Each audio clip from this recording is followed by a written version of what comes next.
среду, 10 декабря, в Стерлитамаке на автозаправочной станции по улице Западная загорелся автомобиль.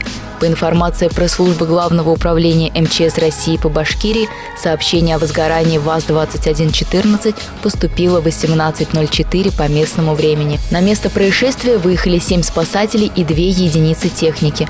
Пожар ликвидировали спустя 40 минут после прибытия сотрудников МЧС, уточнили в пресс-службе ведомства. В Оренбургской области на трассе Бугульма-Уральск 22-летний водитель из Башкирии на 12-й врезался в «Волгу».